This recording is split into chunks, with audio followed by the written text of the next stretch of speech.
Hello.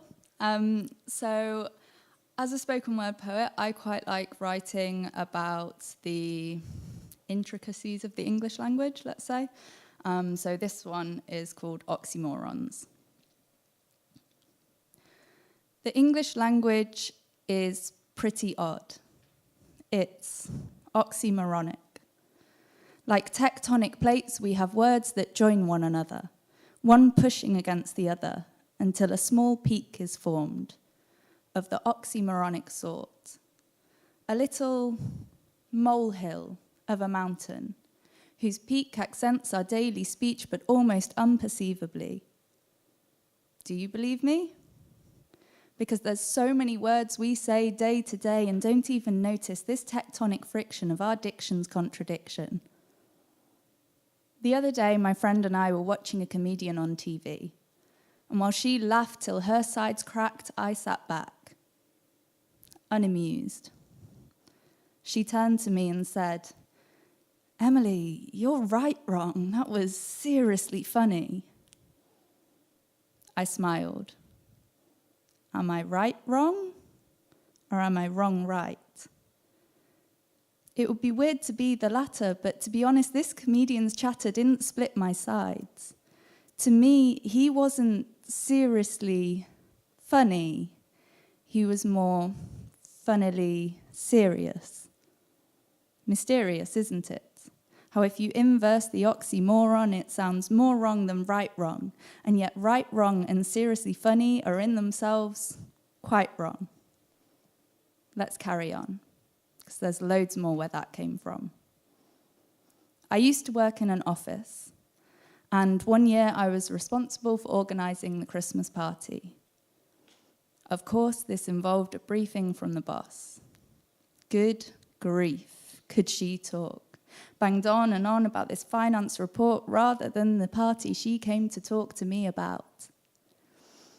Emily, if you could include an exact estimate of the company's negative growth for the forthcoming year, that'd be great.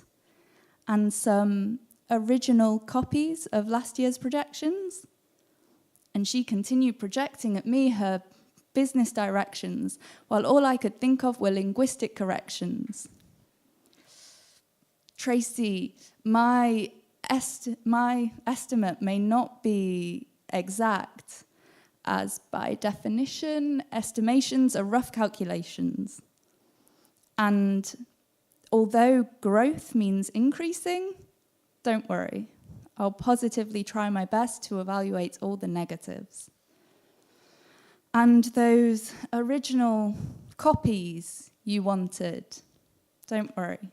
They'll be the most original reproductions you have ever seen. Then she went on to talk about the party. Finally. Emily, there's a certain ambience I want you to create for this party. It doesn't want to be dead. No deafening silences, please. But it doesn't want to be too big either. No +1s and 2s and 3s and 4s. I'm thinking a small crowd. Like if you had a scale from massive to small, we'd be somewhere among the smaller half. And no one-man bands. I'd like a DJ, please. And that Santa we had last year, well, he was pretty ugly. So I think we'll leave him out. So as you can see, in our daily expression of the English lexicon, we constantly spout out contradictions to depict things we wouldn't know how else to describe. And although oxymora are odd, mere gibberish and babbling blather, I quite like our English jabber. I quite like that the tectonic plates of an English phrase cause little vibrations in our daily dictation. And those that don't get that, well, they're clearly mistaken. Because is there any other way to describe the fact that sometimes we only have one choice? Or that the guy that you bumped into the other day down the street, well, he was weirdly normal. Or when we write on a poster about that cat that was finally found, missing. Or the surprise birthday party we attended the other week.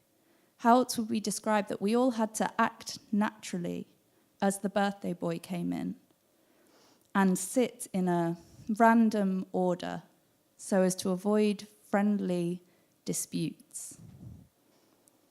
So yes, oxymorons are odd. Oxymorons are a literary wonder. And each time I hear one, I literally wonder why this linguistic friction works. Well, they do say opposites attract.